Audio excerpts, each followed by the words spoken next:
Hey losers, come on down to Cluck's boneless chicken wings. We got boneless wings, we got bone-in wings, we got just bones. Try our hot new flavors ranging from our mild sauces like Wheat Baby's first sauce to our Psycho Blaze Inferno pepper sauce. It literally killed a guy last year, and we're still facing charges. Get clucked, you mother cluckers, at Cluck's boneless chicken wings. Come try our new location just right outside your mom's house. No, seriously, we're like a block away from her house. Cluck's boneless chicken wings are not responsible for diarrhea, heart disease, and sticky farts. If you experience death after trying Cluck's boneless chicken wings, it's not our fault because you put this warning in the ad. We sometimes use rat poisoning for extra spots.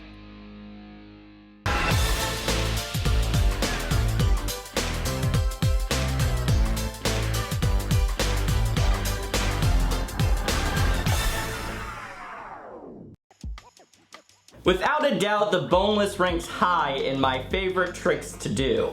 It involves stepping off your board, propelling yourself into the air, and then gracefully landing back down on your deck. Not only is it a very fun trick to do, but it opens the door for a wide range of creative possibilities. It's a great trick for beginners as it does not require you to know any other trick.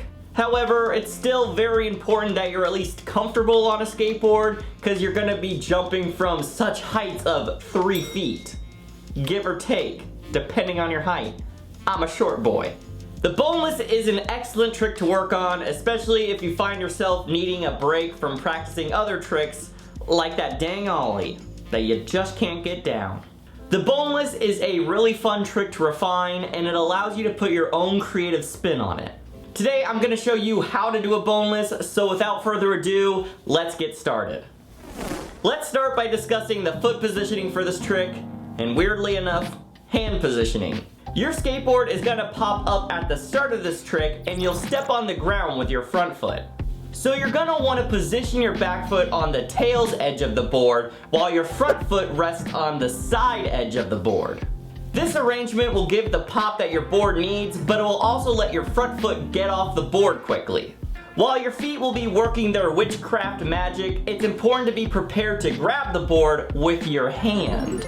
This hand should be the one that's on the same side as your back leg, which is the leg that remains on the board. I'm goofy-footed, so for me that's going to be my left hand and my left leg. If you're pushing regular, it's gonna be your right hand and your right leg. Ain't no dang rocket science so far. You only need to know rocket science for the Boneless 2, which is a secret government trick kept in the gates of Area 51. We don't know anything about that trick yet. Apparently it's supposed to be released in 2074. Once you've practiced the foot and hand positioning as much as you can and you start to feel a little confident, it's time to move on to practicing the actual trick. I'd recommend you start practicing this trick stationary, even though personally I do think this trick is a little easier to do while you're rolling, but for now let's just focus on the stationary approach. When you first start practicing this trick, it's beneficial to break the whole process down into small little phases. And lucky for you, in high school they called me the Moon because I went through so many phases. The very first thing you're going to want to do is crouch down a little so it's easier to grab your board when it pops up. While you are crouching down, you're going to want to step off the board with your front foot and plant it firmly on the ground. Of course, because science and physics is wicked awesome and predictable, this is going to make the board pop up. I'd recommend you keep repeating this phase of this trick maybe 1 to 2 million times, give or take a dozen. Just feel comfortable with it. Once you are very comfortable and confident with how the board is going to pop up, it's time to move on to the next phase. As the board propels upward into the air for this trick, this is the point when you're going to put your skateboard in a little chokehold. And by that I mean grab it with your hand. After you've effectively combined these two initial steps, you can start practicing on the more advanced part, which is jumping up and grabbing the board all in unison. The beauty of the boneless lies in the fluid motion of this trick. Mastering the smoothness of this trick makes it visually stunning and makes it look more complex than it really is. So if you're trying to impress your friends or maybe that crush, wink wink, then this is your move.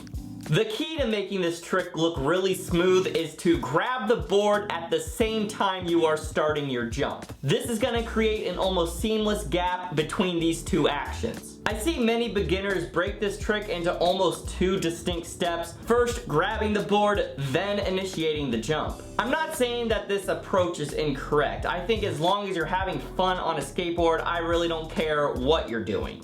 However, if your goal is to make this trick seem as smooth as possible, then performing these two actions as one is going to be your best approach. Once you're in the air with this trick, gravity is going to immediately start yanking you back down to earth because gravity is a hater. Now, as you're hitting the peak of your jump, you're going to want to swiftly put your front leg back onto the skateboard. As you put your front foot back on your skateboard, you're going to simultaneously let go of the board with your hand.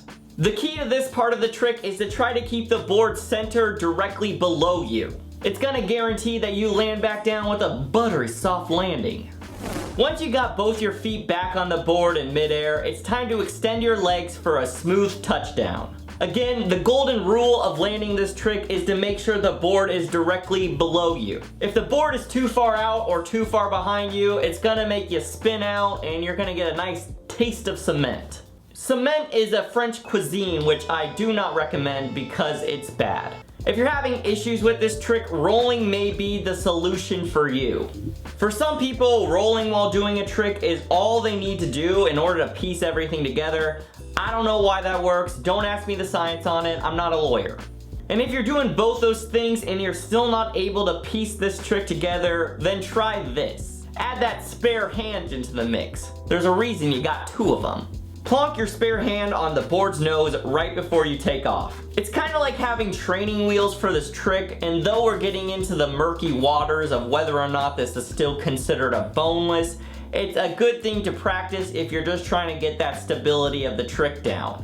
And once you're feeling good with the trick, you can ditch that helping hand and focus on doing this trick with one hand, just like the good Lord intended it to be done. And if you're still having issues with this trick, then spinning might be your answer, bud. Personally, I found that throwing a 180 into this trick makes it easier for some reason. I don't know, maybe it's physics, maybe it's Maybelline. Of course, you're gonna land fakey if you do a 180 in this trick, so just make sure you're comfortable landing backwards before you start throwing 180s and going nuts. As with any skateboard trick, this one requires a lot of patience and practice, but it does unleash a whole new realm of creative possibilities, which I'm gonna talk about right now.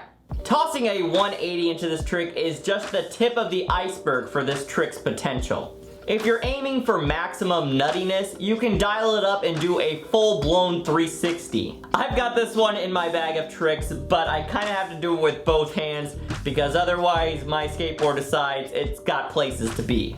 This trick is really like a playground for your own creativity. There's the option to switch things up by snagging the board with your other hand, producing some seriously weird boneless variations. You can even toss in a mid-air hand flip or maybe even some funky shove-it maneuver. Speaking of funky, one of my personal favorites involves grabbing the board with my less favorite hand, then leaping through my own legs and then sticking the landing back down on the board. Now, let's be honest, at this point I'm kind of veering away from what a boneless actually is, but when else am I gonna talk about this trick? What I'm trying to say is that there are endless possibilities you can do with the boneless or boneless similar tricks. The creativity is yours to conquer, and that's one of the best parts about skateboarding, just coming up with weird, creative, and rad tricks to do. Thanks for watching this video. I hope you found it helpful and that you'll be landing tons of bonelesses. Boneless? I hope you'll be landing tons of boneless soon. Before you head out, if you wouldn't mind hitting... We interrupt the end of this video to tell you that we've got new Cluck's Boneless Wings t-shirts available. There's also some other shirts available if you care, but Cluck's is the way to go, brother. And as always, have fun, good luck, and keep shredding the gnar.